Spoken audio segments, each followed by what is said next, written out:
Hi friends, अभिमान academy पर फिर से आपका स्वागत है। और आज का हमारा करंट अफेयर का सेशन काफ़ी ज़्यादा मोस्ट होने वाला है, क्योंकि अप्रैल के मोस्ट जो टॉपिक है उसको हम इसमें कवर करने वाले हैं। चाहे आपका ध्यानचंद पुरस्कार हो और गगन शक्ति अभियान हो और चाहे सुपर कंप्यूटर हो और तमिलनाडु में कच्चा थीवु द्वीप हो, तो सभी आज का जो सेशन है अपने आप में मोस्ट है। और साथ के साथ हमेशा की तरह उससे जुड़े हुए कुछ हम एक्स्ट्रा क्वेश्चन भी यहाँ पर पढ़ने वाले हैं। चलिए समय खराब ना करते हुए शुरू करते हैं आज का सेशन। सबसे पहला जो हमारा टॉपिक है कि गगन शक्ति 2024 अभ्यास हाल ही में भारत वायुसेना द्वारा किस स्थान पर आयोजित किया गया। तो देखिए, ये सबको पता है कि गगन शक्ति अभियान जो है वो 2024 में पोखरण में हुआ है।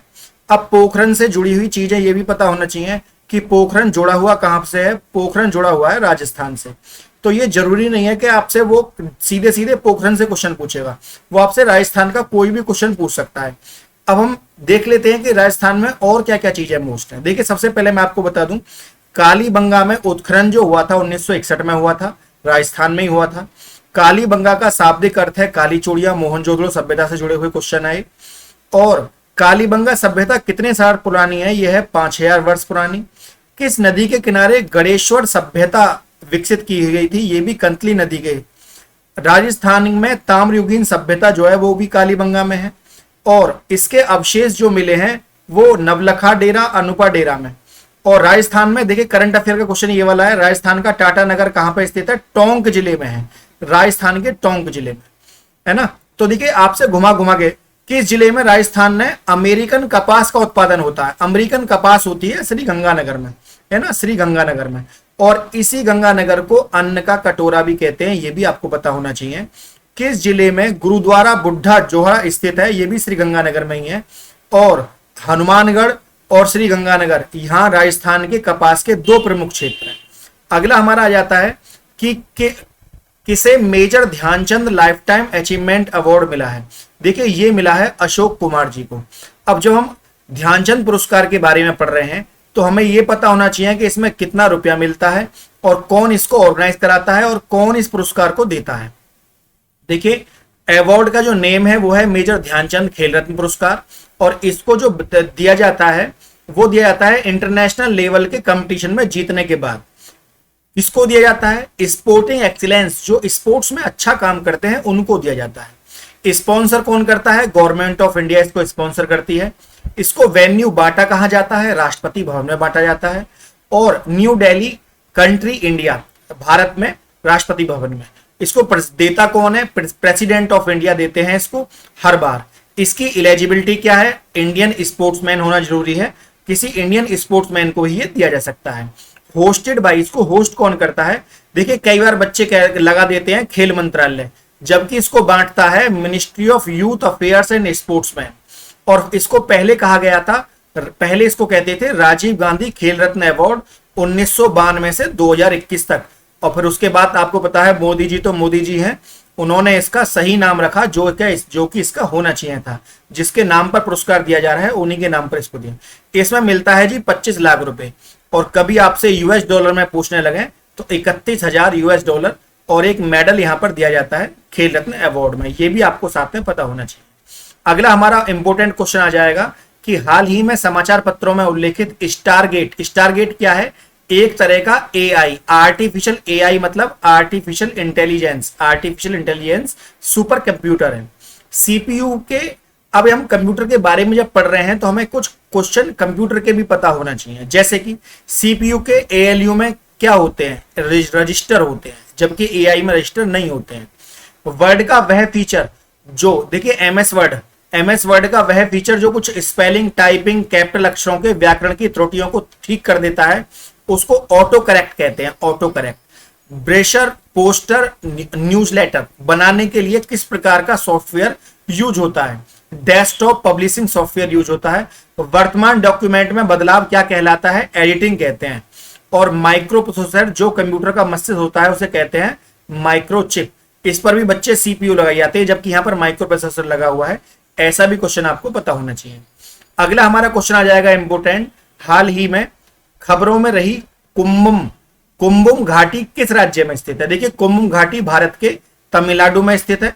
और ये भारत के बिल्कुल, आप अगर ऐसे भारत को देखेंगे तो ये बिल्कुल भारत के साउथ में है, साउथ में।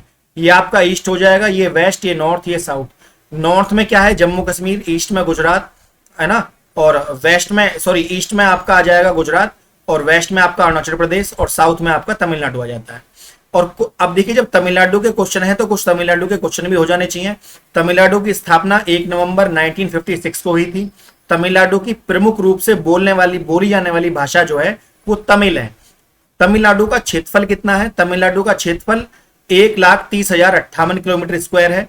तमिलनाडु के पड़ोसी राज्य कौन कौन से हैं, तो तमिलनाडु का पड़ोसी राज्य है, यहाँ पर आ जाएगा आपका आंध्र प्रदेश, और उसके बाद आ जाएगा इधर कर्नाटक, और इसके बाद यहाँ पर आ जाएगा केरल, है ना, ये इसके पड़ोसी जिले, पड़ोसी राज्य हैं। तमिलनाडु भारत के नक्शे में कौन सी दिशा में, मैंने आपको पहले बता दिया था, भारत के साउथ में तमिलनाडु यहाँ पर स्थित है।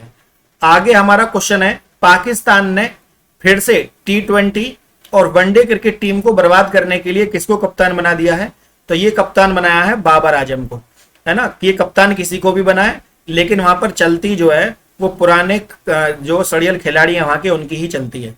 तो भारत में क्रिकेट, है ना, जब हम क्रिकेट के बारे में बात कर रहे हैं तो हमें यह भी पता होना चाहिए कि भारत क्रिकेट में कहां स्टैंड करता है।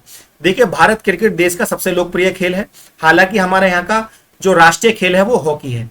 यह भारत में लगभग हर जगह खेला जाता है। भारतीय राष्ट्रीय क्रिकेट टीम ने, देखिए, क्रिकेट वर्ल्ड कप कब कब जीता, भारत ने क्रिकेट वर्ल्ड कप जीता है 1983 में वनडे वाला, और 2011 में, है ना। और उसके साथ साथ जो विश्व कप 2007, है ना, भारत ने 1983 क्रिकेट विश्व कप जीता। 2007 में आईसीसी T20 जीता। 2007 में भारत ने क्या जीता, आईसीसी 2020, है ना। उसके बाद 2011 में फिर दोबारा वर्ल्ड कप जीता। 2013 में चैंपियंस ट्रॉफी जीती भारत ने, और श्रीलंका के साथ 2002 में चैंपियंस ट्रॉफी को भारत ने टाई हो गया, तो दोनों साझा कर लिया। इसके अलावा रणजी ट्रॉफी, दिलीप ट्रॉफी, देखिए कई बार ये भी पूछ लेते हैं कि निम्नलिखित में से कौन सी ट्रॉफी क्रिकेट से जुड़ी हुई नहीं है, तो आपको पता होना चाहिए भारत में क्रिकेट से जुड़े हुए ट्रॉफियां कौन कौन सी हैं। Ranji trophy, Dilip trophy, Vijay Hazare trophy, Deodhar trophy, ईरानी ट्रॉफी, एनकेपी सोलवे चैलेंजर ट्रॉफी, ये सारी ट्रॉफी भारत की बीसीसीआई द्वारा इंडियन आईपीएल और एक T20 क्रिकेट प्रतियोगिता भी आयोजित की जाती है। और एकमात्र MS धोनी ही ऐसे, है ना, जिनको हम क्या कहते हैं, हम कहते हैं थाला, है ना, थाला। थाला मतलब तमिल भाषा में, तेलुगु भाषा में इसको योद्धा कहा जाता है। तो MS धोनी की कप्तानी में भारत ने सभी आईसीसी टूर्नामेंट का विश्व रिकॉर्ड जीत रखा है, इसलिए धोनी भारत के महानतम बल्लेबाज स्वतः ही हो जाते हैं। हाल ही में किन खिलाड़ियों ने मियामी ओपन टेनिस टूर्नामेंट जीता है, देखिए मियामी टेनिस टूर्नामेंट, सबसे पहले आपको पता होना चाहिए कि मियामी ओपन किससे जुड़ा हुआ है, टेनिस से जुड़ा हुआ है। किस किसने जीता है, भारतीय खिलाड़ी रोहन बोपन्ना और ऑस्ट्रेलियाई मैथ्यू एबडेन ने जीता है, दोनों ने मिलकर।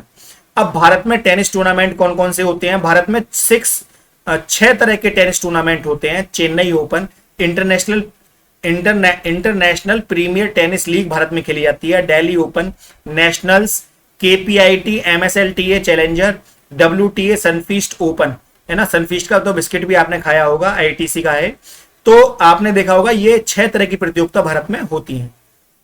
अगला क्वेश्चन हो जाता है हमारा कि 2024 में दुबई के मैडम तुसाद में किस भारतीय अभिनेता को मोम की प्रतिमा का अनावरण किया है।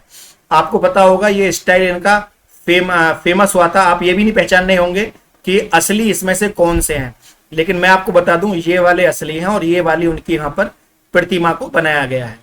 अब अल्लू अर्जुन जो है पुष्पा मूवी से पहले से साउथ के बहुत बड़े हीरो हैं। आपने देखा होगा जो हमारा बॉलीवुड है बार बार साउथ सिनेमा का कॉपी करता है, लेकिन आपको मैं बता दूं साउथ सिनेमा हमेशा कल्चर से जुड़ा हुआ रहा है। ये कभी भी फुहड़पन और नंगापन नहीं दिखाते हैं मूवियों में। साउथ जो है वो ज्यादा अच्छी मूवियां देता है बजाय बॉलीवुड के। अगला हमारा क्वेश्चन आया जाता है, हाल ही में कौन एशिया में सबसे अधिक विदेशी फंड का आकर्षणकर्ता बना है। देखिए विदेशी फंड को सबसे ज्यादा आकर्षण कौन करता है, ये करता है भारत। भारत में सबसे ज्यादा, आपको पता भी होगा अगर हम अपने लड़के को बाहर पढ़ने भी भेज दें तो भारत में बाहर जाने वाला लड़का हमेशा अपने घर माँ बाप को पैसे भेजता रहता है कि ताकि मेरे माँ बाप की देखभाल अच्छे, कुछ निकम्मों को छोड़ दिया जाए तो वो बाकी जो है अच्छे से भेजते रहते हैं पैसा। इस तरह से भारत नंबर 1 पर चला जाता है। इस समय मैं आपको बता दूं, भारत का जो इंडियन फॉरेक्स रिजर्व है 9 फरवरी 2024 की रिपोर्ट के अनुसार वो है 6,42,631 मिलियन। इसका मतलब है लगभग आप समझ लीजिए पाकिस्तान का 900 गुना बड़ा और चाइना का लगभग आधा। ठीक, अब आपको यह भी पता होना चाहिए इंडियन फॉरेक्स रिजर्व कंसिस्ट दो जो है वो गोल्ड, ड्रॉइंग राइट्स और international monetary MF reserve position में ये इसको रखता है। कई बार बच्चे आईएमएफ की फुल फॉर्म नहीं पढ़ पाते, आप देख सकते हैं इंटरनेशनल मॉनेटरी फंड आईएमएफ की फुल फॉर्म होती है। अगला हमारा क्वेश्चन आ जाएगा, हाल ही में टाटा इंटरनेशनल ने किस एमडी को नियुक्त किया है? देखिए राजीव सिंघल जो है वो टाटा के नए एमडी बने हैं। आपको मैं बता दूं कि टाटा 135 कंपनियों को चलाता है। टाटा की 135 सब्सिडरी कंपनी है। तो जहां तक रेवेन्यू की बात करते हैं, टाटा ने 2024 में 12 ट्रिलियन मतलब 150 बिलियन डॉलर का जो है कारोबार किया है। और टाटा की ईच कंपनी और इंटरप्राइजेस ऑपरेट इंडिपेंडेंटली, उसको कोई इंडिपेंडेंटली काम करती हैं सब 135 की 135 कंपनियां, और गाइडेंस और supervision its own board of director in कंपनियों को चलाते हैं। 135 कंपनी मायने रखती हैं। जितना दुनिया में अमीर लोगों के पास पैसा नहीं होगा, टाटा दुनिया में सबसे बड़ा दान करता है, उतना पैसा तो टाटा ने दान कर दिया। यही चीज टाटा को बड़ा बनाती है। हाल ही में खबरों में रहा कच्चा थीबू द्वीप किन दो देशों के बीच है? देखिए कच्चा थीबू द्वीप भारत और श्रीलंका के बीच है।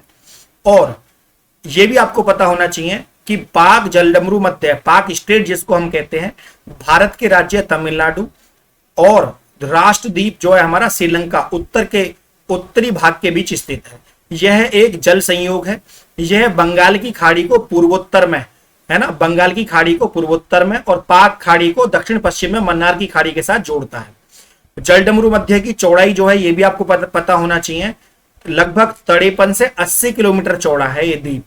और इसमें नदियां भी बहती हैं और तमिलनाडु की वेंगई नदी जिसमें से एक प्रमुख हो जाती है। इस जलडमरू का जो मध्य का जो नाम है पाक स्टेट का, ये रॉबर्ट पाक के नाम पर रखा गया था और उन्हीं के नाम पर पाक स्टेट इसका नाम पड़ा। मद्रास प्रेसिडेंसी के गवर्नर हुआ करते थे उस समय पर, अंग्रेजों ने ही जो है वो नामकरण उस समय किया करते थे। उम्मीद है आज का सेशन आपको बहुत अच्छा लगा होगा। यदि इस तरह की और वीडियो आपको देखनी हो तो आप चैनल को सब्सक्राइब और वीडियो को लाइक और शेयर करना ना भूलें। आज के लिए इतना ही। जय हिंद, जय भारत।